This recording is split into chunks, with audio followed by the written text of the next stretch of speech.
Hi guys, मैं गुड्डू स्वागत करता हूं आपका आपके चैनल सगुन गुरु। जो आज हम पढ़ेंगे वो पढ़ेंगे integrated rate equation for zero order reaction, शून्य कोटि अभिक्रिया के लिए समकालीन वेग। ठीक है, तो बिना समय गवाए शुरू करते हैं आज का इंपॉर्टेंट सा सेशन। लेकिन उससे पहले एक छोटी सी बात, आपसे रिक्वेस्ट है, अगर आप मेरे चैनल पे नए हो तो चैनल को सब्सक्राइब जरूर कर लीजिएगा और बेल आइकन के बटन को भी प्रेस कर दीजिएगा। तो आइए शुरू करते हैं। तो चलिए चलते हैं कि जैसे मेरे पास में एक क्या है, मेरे पास में एक है रिएक्टेंस और रिएक्टेंस से मैंने क्या बनाया, प्रोडक्ट। जब भी हम कोई भी इक्वेशन लिखते हैं तो उसके लिए सबसे पहले लिख लिया जाता है रेट इक्वेशन, अर्थात रेट जो दर समीकरण है। अब दर समीकरण कैसे लिखते हैं? दर समीकरण होता है आर, डायरेक्टली प्रोपोर्शनल होता है किसके? कंसंट्रेटेड रिएक्टेंट के। ठीक, जब हम ये यहां से साइन हटाते हैं तो यहां पे क्या आता है, इजिकल टू का चिन्ह आता है और एक आता है आपके पास में के फॉर क्या होता है? के होता है आपका कांस्टेंट। ठीक, क्या होता है आपका? के होता है कांस्टेंट। ठीक, इतनी बात आ गई आपके समझ में। उसके बाद में हमें जो बात करनी है वो बात कहां पे करनी है? वो बात करनी है हमें n इजिकल टू 0, अर्थात n बराबर यहां पे क्या है? ऑर्डर ऑफ रिएक्शन, अभिक्रिया की कोटि, अभिक्रिया की कोटि n बराबर। ठीक है, आइए तो जो हम लिखते हैं वो लिखते कैसे? देखिए, हमने इसका बनाया रेट इक्वेशन। अब रेट इक्वेशन क्या होता है? आर डायरेक्टली प्रोपोर्शनल होता है आर कंसंट्रेटेड के जो रिएक्टेंट होते हैं। उसके बाद में जब हम डायरेक्टली प्रोपोर्शनल का साइन हटाते हैं तो के कांस्टेंट आता है, जिसको हम क्या कहते हैं? रेट कांस्टेंट कहते हैं। ठीक है, क्या कहते हैं? रेट कांस्टेंट कहते हैं। अब उसके बाद में चलिए, आपने इससे पहले रेट कांस्टेंट में पढ़ चुके हो कि क्या लिखते हैं? D concentrated R upon D T. अब वो इक्वल किसके है? वो इक्वल किसके है? आपका के कंसंट्रेटेड आर के। ठीक, किसके इक्वल है? के कंसंट्रेटेड आर के। जहां पे हमारा आर जो है, आर के ऊपर कुछ नहीं है तो यहां पे हम एन लगा सकते हैं, क्योंकि यहां पे क्या होती है? अभिक्रिया की कोटि होती है, ऑर्डर ऑफ रिएक्शन होता है। ठीक है, तो एन। ठीक, यहां तक का पॉइंट क्लियर। अब जब हम यहां पे एन बराबर क्या ले रहे हैं? 0 ले रहे हैं। एन बराबर 0 हमने यहां पे फाइंड किया हुआ है। जब एन बराबर हमने 0 फाइंड किया हुआ है तो D concentrated R upon D T is equal to K, R की पावर क्या हो गई? 0। आपको पता होगा कि किसी की भी पावर अगर 0 होती है तो उसकी वैल्यू क्या होती है? 1 होती है। ठीक, तो minus D R upon D T is equal to K. ठीक, क्या निकल के आ गया आपके पास में? इजिकल टू के। भाई इसका मान तो 1 हो गया ना, 1 की गुणा अगर आप के में करोगे तो क्या निकल के आएगा आपके पास में? केवल के निकल के आएगा। अब ये आपके पास में भाग में, इधर किस में हो जाएगा? गुणा में। तो क्या बन गया आपके पास में? D R concentrated R minus भी इधर ही पहुंच गया। ठीक है, तो minus K D T first. ठीक है, तो फर्स्ट आपका क्या बना है? कोई इक्वेशन नहीं बनी है। डी आर जो आपका कंसंट्रेटेड रिएक्टेंट है वो किसके बराबर है? माइनस के डी टी के बराबर है। ठीक है, क्या है? के डी टी के बराबर है। अब करते हैं इसका क्या? इंटीग्रेशन। इंटीग्रेशन क्या होगा? ऑन इंटीग्रेशन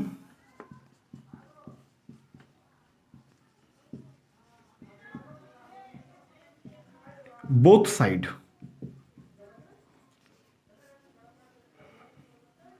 इसको कहते हैं दोनों तरफ समाकलन करने पर, दोनों तरफ समाकलन करने पर। अब समाकलन करेंगे लेकिन उससे पहले कुछ हम टाइम देख लेते हैं। वो टाइम क्या है? वो टाइम ये है कि जब मेरा समय 0 था, ये आर रिएक्टेंस है, प्रोडक्ट बनने में कुछ तो टाइम लगेगा, रिएक्शन करेगा। कि जब मेरा t इजिकल टू 0 सेकेंड था, जब मेरा t इजिकल टू क्या था? 0 सेकेंड था। ठीक है, जब मेरा t इजिकल टू क्या था? 0 सेकेंड था, तो उस समय मेरा जो रिएक्टेंट था, रिएक्टेंट क्या था? आर, जो कंसंट्रेटेड आर है वो क्या था, आर नॉट। और जब यही समय मेरा टी सेकंड हो गया तो उस समय पे आर क्या रहा मेरा, आर टी रहा, क्योंकि टी समय क्या हो गई इसकी, टी समय क्या हो गया भाई, टी समय हो गया इसमें आपका, टी समय जो क्या हो गया, इतने समय उसने रिएक्शन किया है, जो टी समय ना, टी बराबर टी सेकंड, तो टी सेकंड तक मेरा जो रिएक्टेंस है उसने क्या किया है, रिएक्ट किया है, रिएक्शन किया है, तो रिएक्शन करने पर उसने क्या बनाया है, आर टी। अब उसके बाद में एक और बात आप यहां पे जान लो कि ये दोनों जो है वो क्या है आपके, और ये दोनों टी और जीरो क्या है भाई, टी और जीरो क्या है आपके, टी और जीरो बताइए जल्दी क्या होते हैं सब, टी और जीरो है आपके लिमिट, जो आपके लिमिट है वो क्या है, जीरो एंड टी जो आपका टाइम है, और जो R naught comma R T है वो क्या है, कंसंट्रेशन अर्थात सांद्रता। ठीक है, क्या है आपकी ये सांद्रता है, जो आपका t इजिकल टू 0 सेकेंड है वो क्या है, और t is equal to T second है वो लिमिट है 0 और t। ठीक, उसके बाद में आर नॉट और आर टी जो है वो आपकी क्या है, कंसंट्रेशन सांद्रता। ठीक है सर, आइए तो जब हम on integration on both side, जब हम दोनों तरफ क्या लेते हैं भाई साहब, समाकलन करते हैं, तो समाकलन करने में क्या आता है, D R integration, integration D R. अब इंटीग्रेशन कहां से कहां तक है भाई, इंटीग्रेशन कहां से कहां तक है, तो वो आर नॉट से चला है भाई, जहां पे t इजिकल टू 0 सेकेंड थी उस समय पे मेरा जो प्रोडक्ट था वो क्या था, आर नॉट था, तो आर नॉट से चला, और जब मेरे पास में t is equal to T second थे उस समय मेरा जो रिएक्टेंस है वो कहां तक, प्रोडक्ट है वो कहां तक पहुंच गया, आर टी तक। ठीक, ये तो कंसंट्रेशन हो गई ना इसकी, हो गई ना कंसंट्रेशन। उसके बाद में आपका नेक्स्ट पॉइंट आता है माइनस के, आप बाहर लोगे क्योंकि जो आपके कांस्टेंट होते हैं उनका इंटीग्रेशन नहीं होता, क्या नहीं होता, उनका इंटीग्रेशन नहीं होता, तो इंटीग्रेशन का साइन लगाओ, इंटीग्रेशन का साइन लगाने के बाद में क्या थी आपके पास में, dt। अब dt कहां से कहां तक भाई, dt जो आपका जो समय है, जो टाइम है, time is equal to 0 second, time is equal to 0 second, तो t ये कह सकते हैं कि 0 लिख दो यहां पे 0, और उसके बाद में कहां तक पहुंची आपका टाइम, t तक पहुंच गया भाई, आर टी तक पहुंचे ना, आर नॉट से आर टी तक पहुंचे, और 0 से आप कहां तक पहुंचे, टी टाइम तक पहुंचे। अब उसके बाद में आता है आपका नेक्स्ट पॉइंट। अब नेक्स्ट पॉइंट में क्या आता है कि जो आपका आर है, कंसंट्रेशन आर है, उसमें आर नॉट से कहां पहुंचे, आर टी तक, और उसके बाद में जो आपका टाइम है वो टाइम भी आपका पहुंच गया, इंटीग्रेशन का साइन हटा रहे हैं ना, इंटीग्रेशन का साइन हटा रहे हैं तो माइनस के, उसके बाद में t पहुंचा आपका 0 से लेकर t समय तक। ठीक, 0 से लेकर t समय तक। यहां तक का डाटा आपका क्लियर है, यहां तक आपको कोई डाउट तो नहीं है ना। चलिए, अब कोई डाउट नहीं है तो आगे चलते हैं। आगे चलने में क्या होना है कि जो आपकी हायर लिमिट है, हायर लिमिट जो आपका क्या है, high limit minus low limit. अब जो आपकी हाई लिमिट है, हाई लिमिट किसकी भाई, रिएक्टेंस की और टाइम की। ठीक है, दोनों के बीच में देखना है ना हमको, जो हाई लिमिट है और जो लो लिमिट है। तो हाई लिमिट क्या है, हाई लिमिट तो मेरी आर टी है, R T minus R naught is equal to minus K, minus K साथ में कहां पे है भाई, 0 से लेकर के टी समय तक। तो उसने कहा है कि हाई लिमिट माइनस के, भाई high limit minus low limit, तो हाई लिमिट क्या है मेरे पास में, टी माइनस 0, इतना कह सकते हैं ना हम इसको। भाई हमने कहा high limit minus low limit, तो हाई लिमिट क्या है मेरे पास में, जो आपका रिएक्टेंस है उसके लिए आर टी समय से आर नॉट क्या है, मिनिमम है, और उसके बाद में जो लो लिमिट है वो क्या है, वो ऐसे ही टाइम की दोनों की। तो टाइम में क्या है भाई, रिएक्टेंस बनना चालू हो गया था कहां पे, टी सेकंड में, T is equal to T second में आपका रिएक्टेंस जो है बदलना शुरू हो गया था, कन्वर्ट होना शुरू हो गया था किस में, प्रोडक्ट में। जब आप प्रोडक्ट पे जाओगे तो आप कहोगे, अब यहां पे प्रोडक्ट पे पहुंचोगे ना, तो R naught R T minus R naught is equal to K T K D T. हमको निकालना क्या है, हमको फाइंड क्या करना है, हमको करना है फाइंड यहां पे आर टी, कि जो आर टी समय है वो कितना है। तो आर टी समय क्या हुआ, आर टी हो गया आपके पास में minus K D T plus K R naught, क्या हो गया आपका minus R T is equal to minus K T plus R naught. अब आर नॉट के बाद में यहां पे जो इक्वेशन बन जाती है वो इक्वेशन नंबर फर्स्ट हो जाती है, और फर्स्ट इक्वेशन नंबर के बाद में एक आपकी समीकरण होती है, इक्वेशन होती है, उसको क्या कहते हैं भैया, उसको कहते हैं लीनियर इक्वेशन। लीनियर इक्वेशन कौन सी है, y is equal to m x plus c, y is equal to m x plus c. अब एम एक्स प्लस सी क्या है, बाई बराबर कौन है, आर टी। तो इसका ग्राफ बना रहे ना, इसको क्या कहते हैं, लीनियर।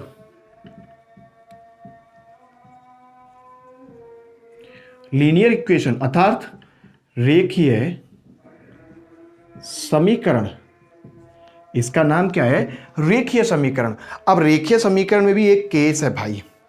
अब वो रेखीय समीकरण में क्या केस है, जो आपका रेखीय समीकरण होता है उसमें अगर m की वैल्यू माइनस में होती है तो वो कहां पे पहुंचता है, नीचे पहुंचता है। जैसे अगर मैं ग्राफ बनाऊं तो मैंने कुछ ऐसे बनाया ग्राफ, ठीक।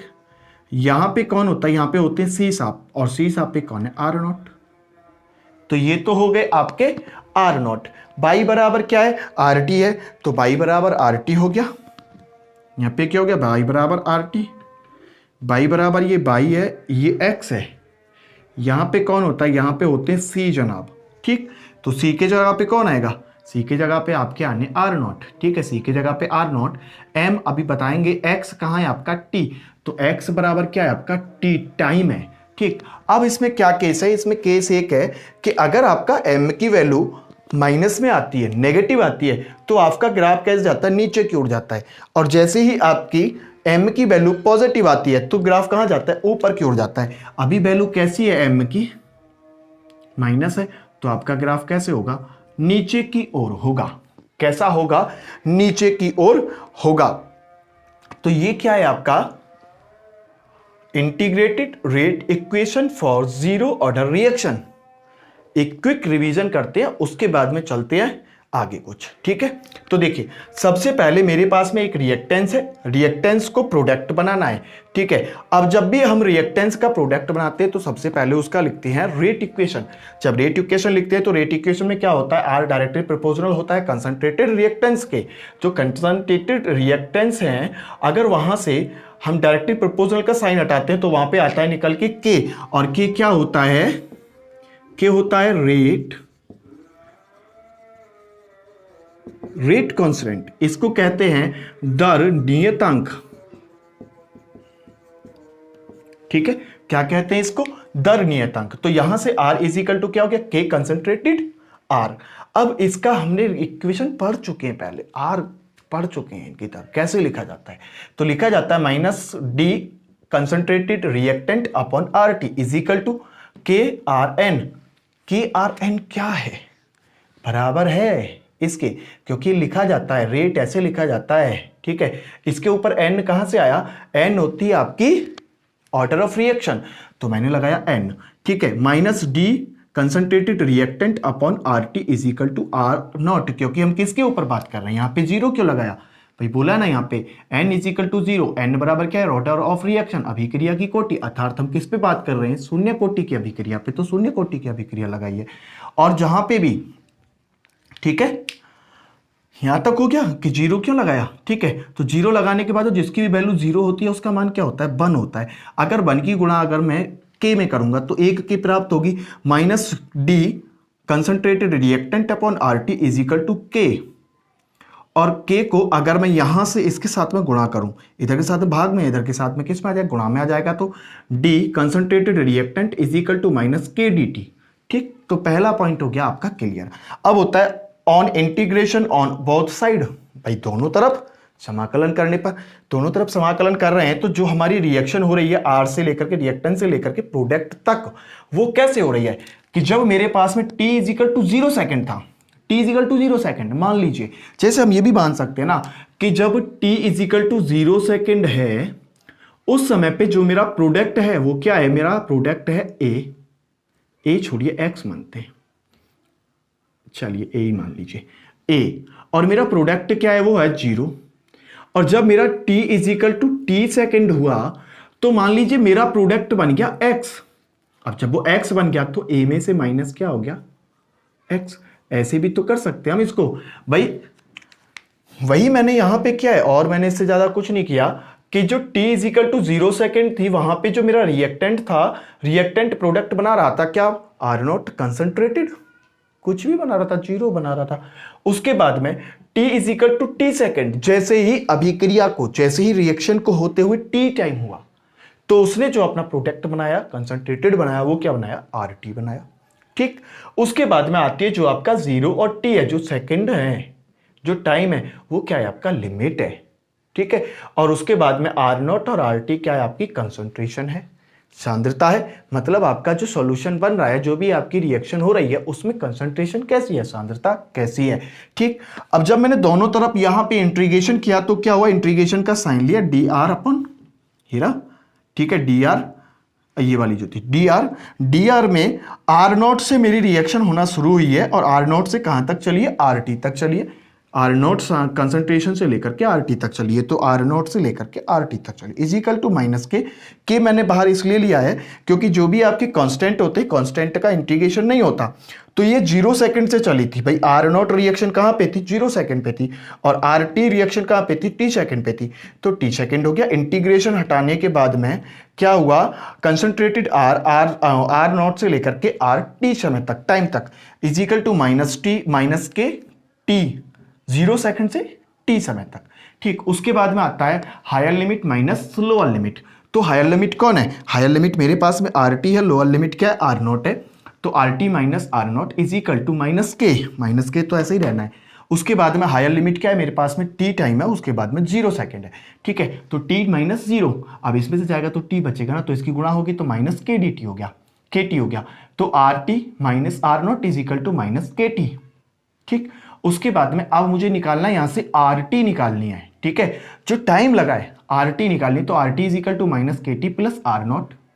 अब इसके लिए एक इक्वेशन आती है जिसको कहते हैं लीनियर इक्वेशन, जिस पे हम इसके ग्राफ को दिखाते हैं। लीनियर इक्वेशन को कहते हैं रेखीय समीकरण।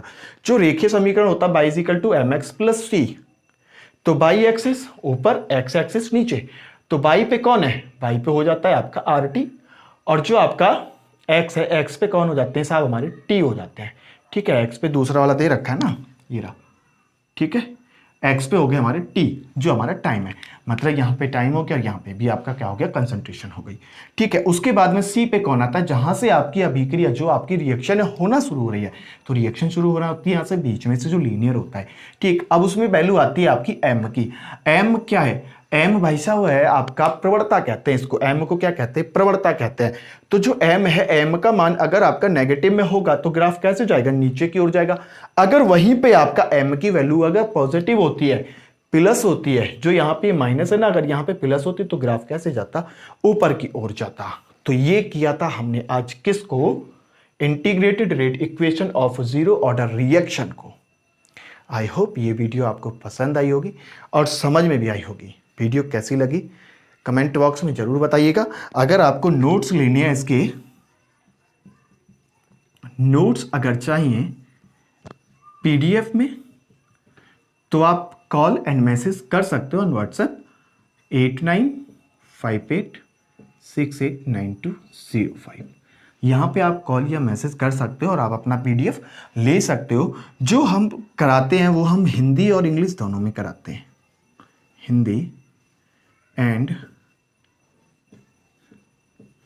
इंग्लिश, बोथ लैंग्वेज कराते हैं। जो आपके नोट्स दिए जाते हैं वो भी आपको हिंदी एंड इंग्लिश दोनों में है। ठीक है, अगर आपको वीडियो पसंद आई हो ना तो मेरे भाइयों लाइक ज़रूर करना और दोस्तों के साथ में शेयर ज़रूर करना, ठीक है। सो गाइज मिलते हैं नेक्स्ट वीडियो में, जब तक के लिए नमस्कार, धन्यवाद, श्री राधे। हाँ नहीं भूलिएगा, इसके बाद में तुरंत शुरू करेंगे और उसका नाम क्या है, उसका नाम हो जाता है जो आपका अर्ध आयु काल होता है। अर्ध आयु काल किसका करेंगे, जीरो ऑर्डर रिएक्शन का अर्ध आयु काल हम पढ़ेंगे, ठीक है। और अर्ध आयु काल को क्या कहते हैं, half life period. Half life period means अर्ध आयु काल। So guys bye bye.